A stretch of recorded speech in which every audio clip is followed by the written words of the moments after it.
Good evening, Erev Tov. Wonderful that you can join us tonight for our first in the series Inside Israel. And today we'll be talking about tackling racism in Israeli society. And I'm really pleased to be joined by a wonderful colleague, Rabbi Noa Sattath, a wonderful colleague, a wonderful friend also. I'm just going to introduce Noah, who will start with a presentation, and then there will be time for you to ask your questions as well. Noah is the director of the Israel Religious Action Center, which is the social justice arm of the reform movement in Israel.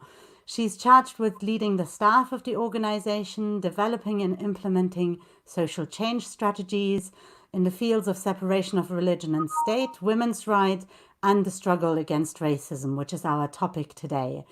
Prior to her work at Iraq, Noah was the executive director at the Jerusalem Open House, the LGBT Community Center in Jerusalem. Noah was also the executive director of MEET, an NGO that uses technology to create a common language between Israeli and Palestinian young leaders. So welcome, Noah. It's lovely to have you here with us. I know you're on your way to Brazil, where you'll be talking more about your work with the LGBT community. Tonight, we're going to start by talking about racism in Israeli society. Unfortunately, not the most cheerful topic. Sadly, a lot of your work is not always the most cheerful work, but you will be able to share with us some of your successes as well. So there is hope and optimism there as well. For our viewers, please do feel free to comment. If you comment on the Liberal Judaism website, we'll be able to see your comment. You can also comment, and I didn't mean Liberal Judaism website, I meant the Facebook page, the Twitter and the YouTube feeds. As always, believe the text at the bottom of the screen and not the speaker. Then we'll be able to have your live comments. So lovely to have you with us this evening, Noah, and over to you. So thank you so much for having me. So I'm really happy to explore this topic with you. And as you said, I'm eager for this to be a conversation. So please, for any of our listeners, comment or ask so that I know what's the most interesting topic for you. So I, as Rabbi Lea said, I'm the director of Iraq, the Israel Religious Action Center. And the Israel Religious Action Center was founded over 30 years ago as a religious freedoms organization. And about a decade ago, we started to take on the issue of racism. And 5 years ago, we really made it a central focus. And the reasons for that are dual. It's both a response to the rise in racism in Israel. As we see anti-democratic trends around the world, we experience them in Israel as well. And anti-democratic trends are often connected to incitements against the minority group and finding an enemy to focus on. So we wanted to respond to the rise of racism in Israeli society. And also we wanted to look at how Judaism plays a role in racial justice issues in Israel and how we could respond to that and bring in an alternative Jewish voice as the reform movement in Israel. So we really started our work focusing on racial incitement by rabbis, racist incitement by rabbis. And that's a diverse topic. We started by targeting a book called Torat HaMelech, The King's Torah, which is a theoretical halachic book about the permission to kill non-Jews in combat situations. And it's read in Israel, and it is still in military libraries as discussion on the rights of Israeli soldiers to kill, or Israeli security people even, in a broader sense, to kill Arabs. And it is a very manipulative halachic book, but it gives permission to, kill children of your enemy because they will grow up to be the enemy, and it gives permission to kill innocent people who are involved because it's more important to kill than to make progress in war than to spare innocent lives. So that's really where we started, and we failed. We wanted to get this book. We wanted to get the writers of this book charged with racist incitement, and we were not successful. Even though we went to the Supreme Court, we brought it to all the instances, and we failed. And we then started to investigate other racist incitement by rabbis. And so, for example, one of the chief, the arch nemesis of Iraq is Rabbi Shmuel. Rabbi Shmuel is a city rabbi. So that's in Israel, different cities have rabbis in the same way that they have mayors. It's a state-paid position.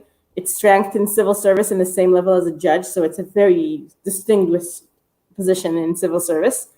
And so Rabbi Shmuel, from his office in City Hall in Tzfat, he operates a hotline, and you can call that hotline if your neighbor in Tzfat, Safed, rented their apartment to an Arab.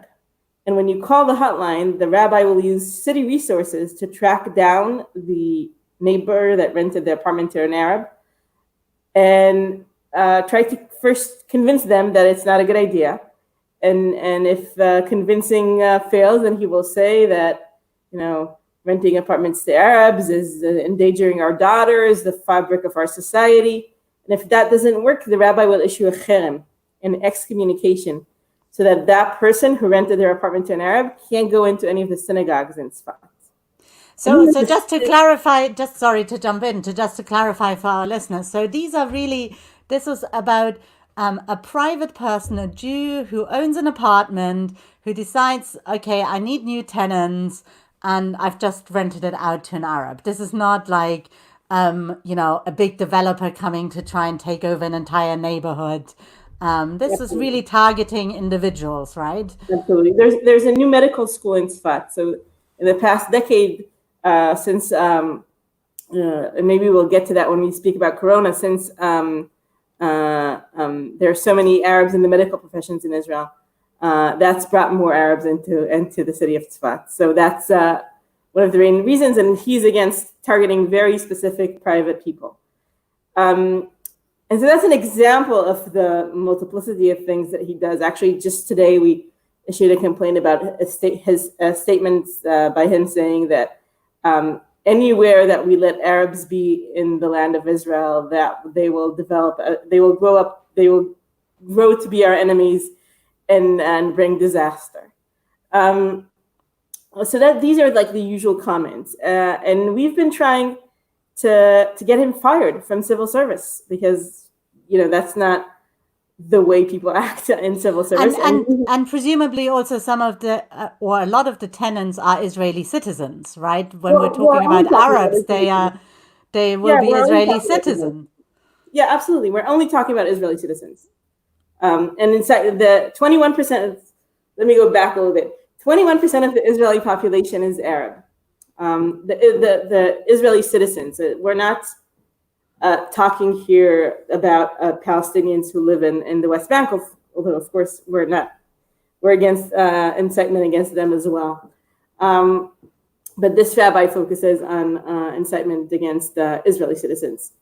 And so this is an example of the work that we've been doing. And for 10 years, we've been filing complaints and going to trials and basically failing every time. And we've had many conversations with supporters and fellow rabbis and colleagues around the world and asking ourselves, do we continue to do this? And the overwhelming voices that we've heard is we continue to do this even if it's not successful because it's important to raise a different Jewish voice. And actually, the optimistic thing is that a couple of years ago we started winning. There's been a change in the policy in the Justice Ministry, and there's been a change in the courts, and we've started winning, and we got a few of the rabbis charged. Rabbi Shmuel Eliyahu, we are in our third appeal in the Supreme Court against the Justice Minister for not charging him with racism and firing him. And I am actually more optimistic about the ruling that we'll see this time. And we have a new Justice Minister. We will get to that at the end of the presentation. So maybe we will make headways on this year. Maybe we can switch to the presentation. Yeah, can I just before we get to the presentation, I wanted to ask you one question, because I remember a number of years, it's 5 years ago now, that we visited together the church in Jerusalem, who'd also been victims of racist attacks. So we see that actually those racist attacks are not always just targeting Muslims, but we also saw similar racist attacks against the Christian community. I don't know if you Sure. want to say a few things about that. Absolutely. So since 2014, we have a new phenomenon in Israel called Pricetag attacks. Pricetag attacks is a term coined by another Israeli rabbi, who we did get charged. This is one of the people we managed to get charged. And basically his philosophy was that every time the Israeli government takes action against settlements, for example, if the military evacuates a home that was illegally built, or if the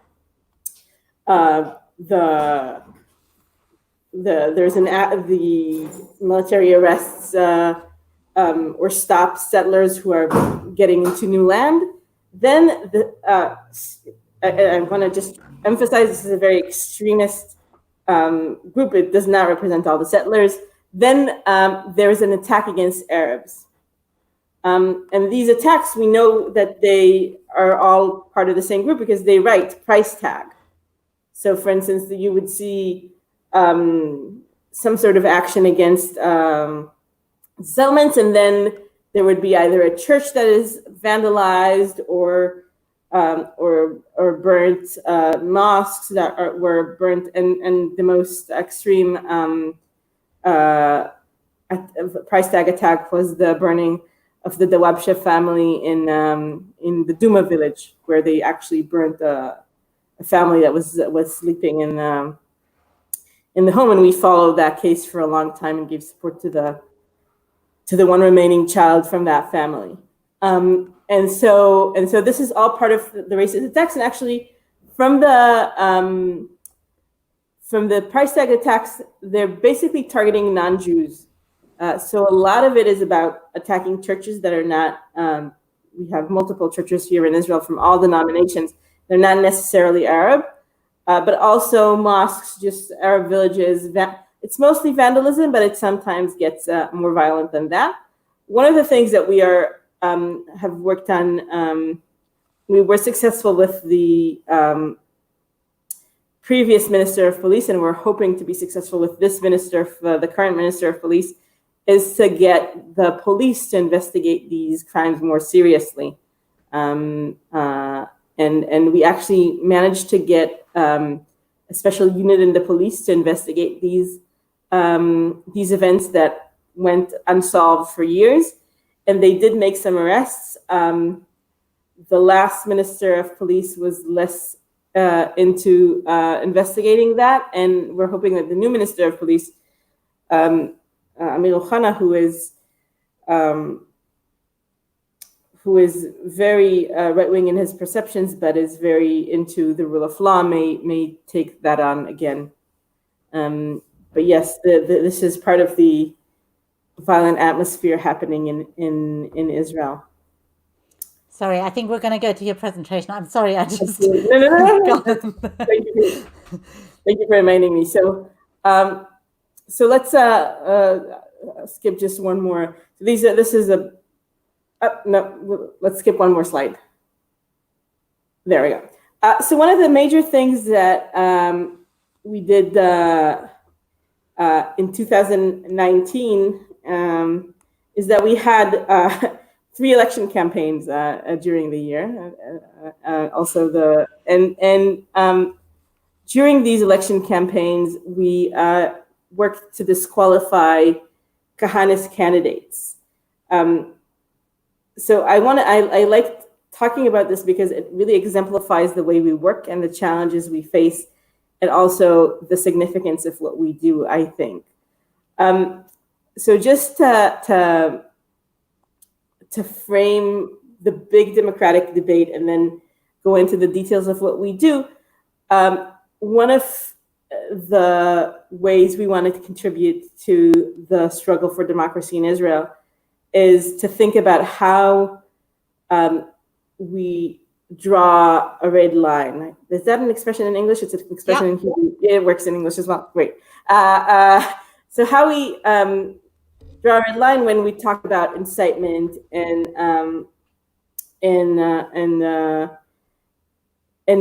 use of violence rhetoric in an elections campaign. The decline of democracy is often characterized by a huge deterioration into violent languages against minorities.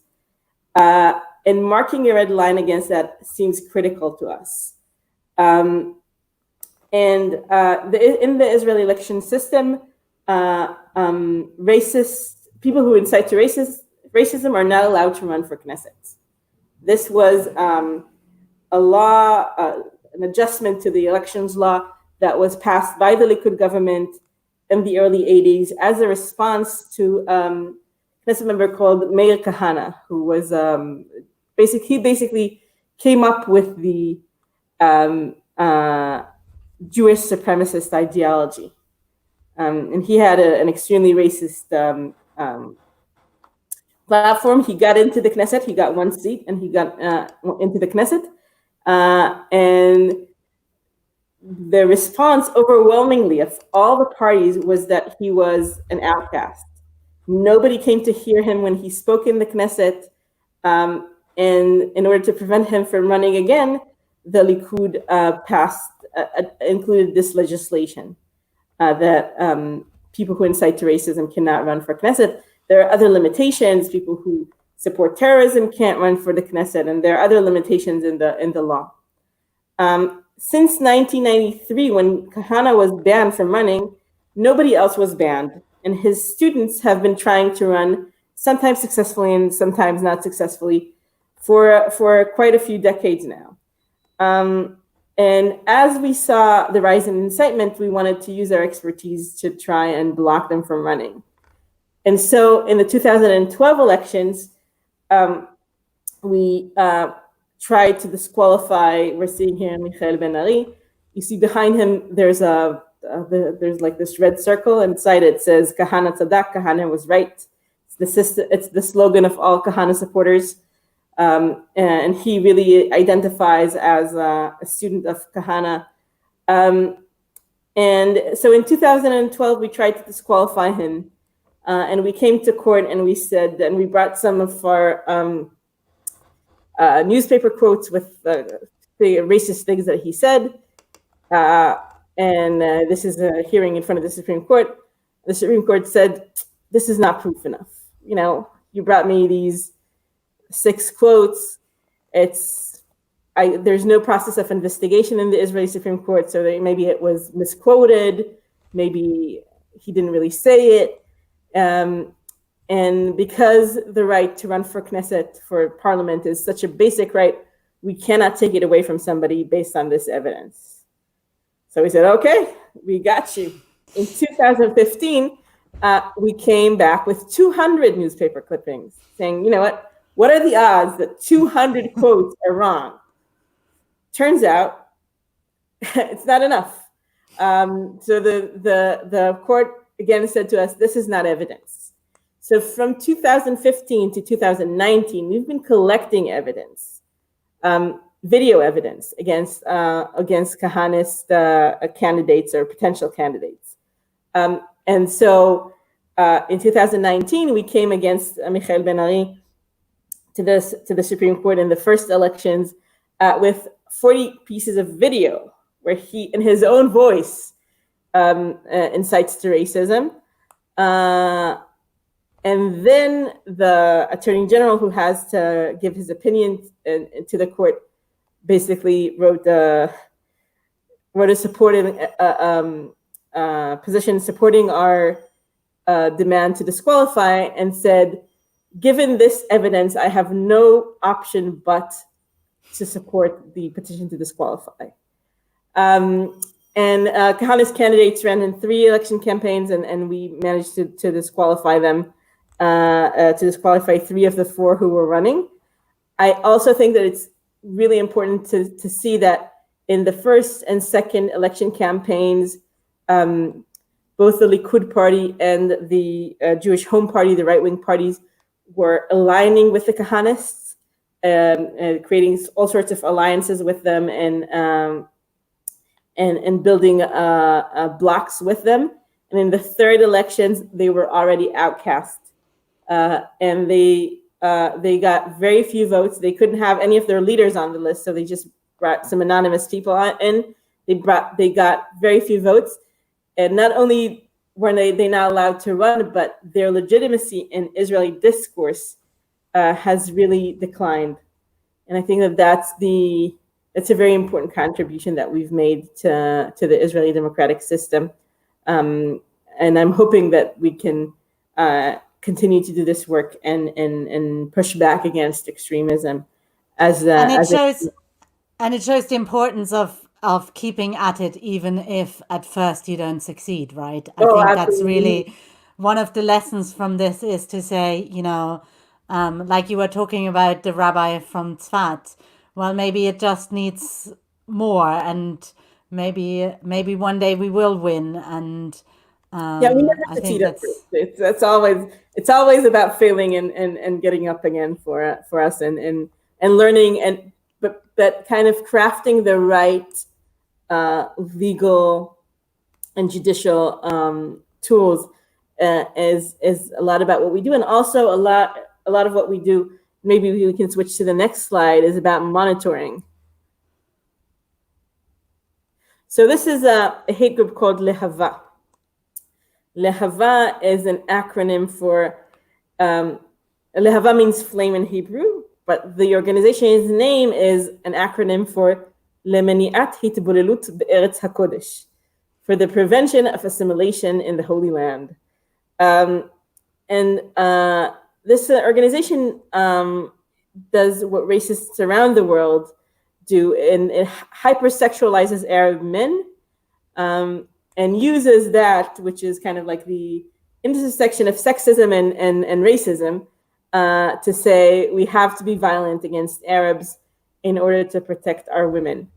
So first of all, just in order to frame it, there is very little assimilation in Israel in general, and there's almost no assimilation or no marriage between Arabs and Jews at all. It's actually one of the signs of the deep racism in Israeli society that we have such a mixed society.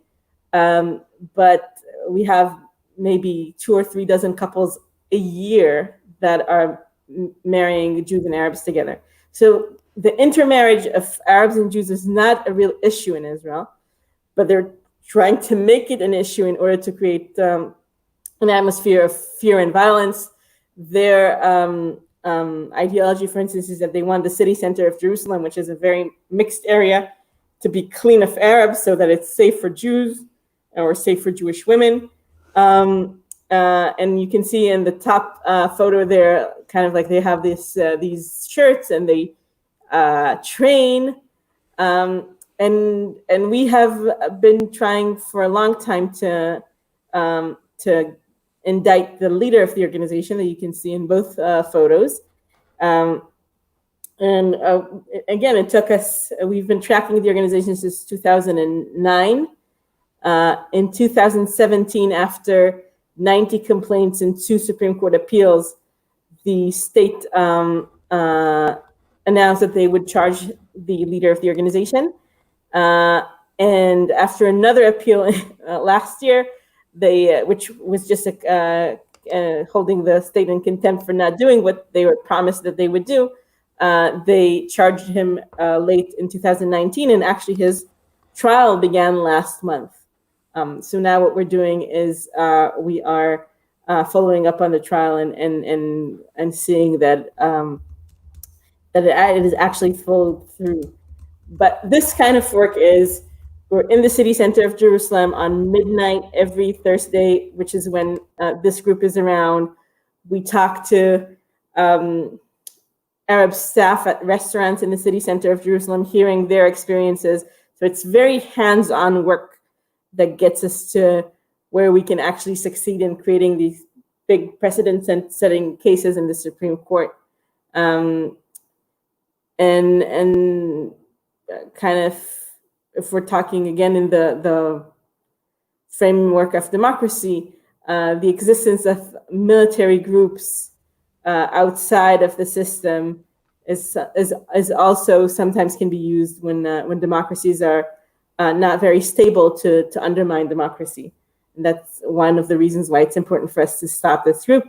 And we're hoping that this trial, which will probably take at least until the end of the year, actually brings down this organization.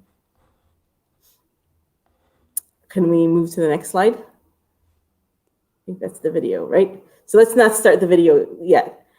So in my talk so far, I mostly focused on Arab citizens of Israel and Palestinians in general. The incitement by Kahanas is certainly not focused only on citizens of Israel, but racism in Israel has many faces. Like it does, it targets people of color, which are Ethiopian Jews, asylum seekers from Africa, other people of color who are in Israel. It targets Mizrahi Jews, Jews of North African and Middle Eastern descent who have darker skin colors. It targets Russian Jews who are new immigrants to Israel, or Russian or former Soviet Union Jews who are new immigrants to Israel who experience all sorts of racism. And the fabulous news is that the laws in Israel are mostly fantastic about racism and racist incitement. So if a person is a victim of racism of any kind, the law offers them a lot of protection. The bad news is that the bureaucracy is so complicated that it's very unlikely for people to actually access their rights if they're not helped by a lawyer who specializes in the issues, because it's like spread out of over 90 different government agencies. It's all with time limits, and there's no clear path to finding what you actually need to be doing if you're a victim of racism. And that's what made us a couple years ago start the Racism Crisis Center after so many years of working on racism. And the goals of the center are multiple. One is we want to help people, individuals who suffer from racism, access their rights. But even another goal is to understand the phenomena better. Nobody in Israel is tracking this data, it's only us. And we wanted to create a baseline of knowledge and understanding. From our perspective, naming is the first step to social change. If we don't have a name for the phenomena, we have no way of changing it. 50 years ago, sexual harassment did not exist. Not because it was not the experience of women every day, everywhere, but because it didn't have a name, there was no way to capture it, fight it, make it legal, make it illegitimate. And rape crisis centers were established and paid a lot of attention to the experiences of women. And then they they understood the phenomena of sexual harassment, they gave it a name, and then they worked to make it illegal and immoral and illegitimate, and brought us to where we are today, where there's still a lot of work to be done, but it's a completely different environment. And that's what we want to do with racism in Israel. We want to listen to the different communities who suffer from racism in Israel. We want to hear about their experiences. We want to offer individual help, and we want over time to name what is happening more accurately and then work legally and publicly to change it. And so I wanted to screen this video of our launching of the center.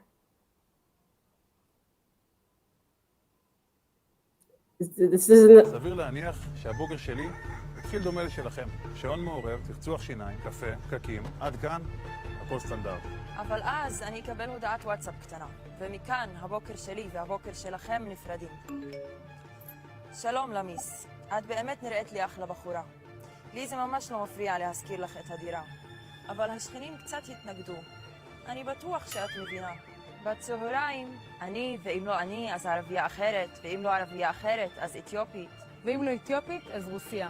נקבל טלפון ממישהו מאוד מנומס, והוא יגיד לי, תראי, מאוד התרשמנו ממך ברעיון, אבל ספציפית לעבודה הזו אנחנו מחפשים מישהי עם לוק קצת יותר ייצוגי. בין לבין אני, ואם לא אני, אז אתיופי אחר, ואם לא אתיופי, אז מזרחי. ואם לא מזרחי, אז רוסי, או ערבי, או פליט.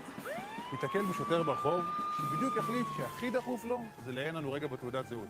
סתם, כי עוררנו חשד סביר. אחר הצהריים מישהו מאיתנו ילך למשרד הדתות להוציא היתר הנישואים. והפקיד יגיד לך ככה באגביות, תגיד, אתה בטוח שאתה יהודי? בערב מישהו מאיתנו לא ייכנס למועדון. כי למרות שבאיבנט כתוב שהכניסה לכולם, כשנגיע פתאום מישהו מחליט שהכניסה למוזמנים בלבד. וככה זה מתנהל. כל יום סיפור קטן אחר. אבל זה לא חייב להיות ככה. זה לא חייב להיות ככה. זה לא חייב להיות ככה. זה לא חייב להיות ככה. הגיע הזמן להיאבק בגזענות ובגזענים.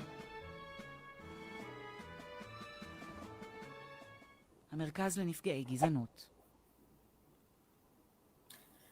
So this is the center that we launched a couple of years ago, and it's been really interesting what we have learned.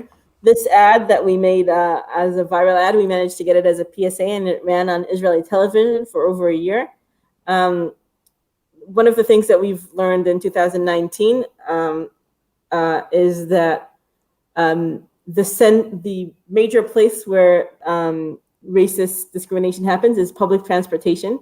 That's where we got so many complaints because it's such a condensed, there's so much interaction between the different communities. And we got a lot of reports on targeting of women wearing hijab.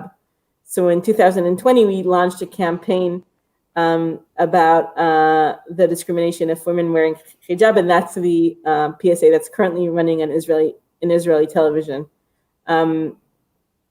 And so that's the work that we do. It's like most of the campaigns that I've described. It's really long-term thinking, but we're hoping that we can contribute to real change on this issue in Israel.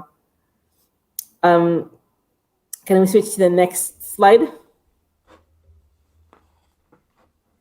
So just before we end, and I'll say a few words about the coronavirus, we have a new Israeli government. These are all the ministers in the new Israeli government. We have many of them, as you can see. Yes. It's about double what we need. I'm glad you're laughing, Leah. You are paying for it. I'm not an Israeli taxpayer, so yeah. But we took one of your plate because she's going to be the next ambassador in the UK. Oh, joy! I actually have something to say about that. We'll speak about her in a moment. Yeah, but she will be replaced by another minister. It's not like they're canceling her ministry. And the opportunities here are in the fact that we have more, even though the government really runs on right-wing platform, we have new ministers who are liberal, and that includes the justice minister. There's a minister for social equality. There's a minister for communities. Because they had to come up with so many ministries, they invented some new ones, and at least they have progressive names. And we have spent the last couple of months building our agenda with these new ministries that have liberal ministers, and we're starting in the next weeks to meet with the ministers and try to see if we can work with them to create new policies around racial profiling, around new laws that need to be passed about racist discrimination and racist incitement. And so this new time is this new government may bring us, if it lasts, some exciting new developments. We still have to see how we can work with these new ministers. They're we know them. We've met them in the past year when there was elections after elections, and they're certainly aligned with our values. And the question is how practical they will be and how long this government will last. I wanted to share another story about Tzipi Chotoveli, who's going to be your new ambassador.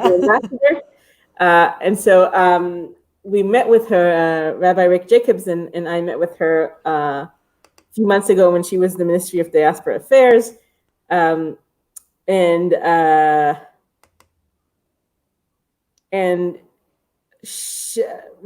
Rabbi Jacobs mentioned the diversity of different, the diversity in the U.S., as an issue. And she said, the Ministry of Diaspora Affairs, yes, in Israel also we have people of diverse backgrounds. So Rabbi Jacobs asked her, so how's that going? And she answered, perfect. We flew back in our chairs, like, perfect? Everything is perfect in terms of race relations in Israel? And she said, yes, everything is perfect. So that's the kind of discourse that you can expect. You can look forward to soon. But we will support you, and we are very grateful for taking her. This will be great help for us. So you're certainly doing your share. I just want to talk a little bit about the coronavirus and its impact on racism. I think around the world, the coronavirus has created some sort of nationalistic, if not nationalistic sentiment of these are the people who are in and these are the people who are out, and the virus is kind of often located by people coming from outside and bringing it in. I know that in many countries it's the Asians brought it in. For us, the Americans brought it in,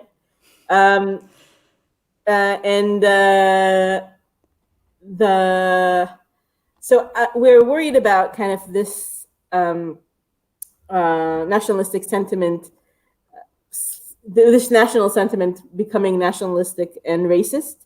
It hasn't happened so far. During the first wave here, we had a lot of ultra-Orthodox patients, and we had some resistance from ultra-Orthodox leadership to adhering to the corona regulations. And so we heard a lot of racist talk against the ultra-Orthodox community, which we reacted against as well. Overall, I think that we have seen, because of the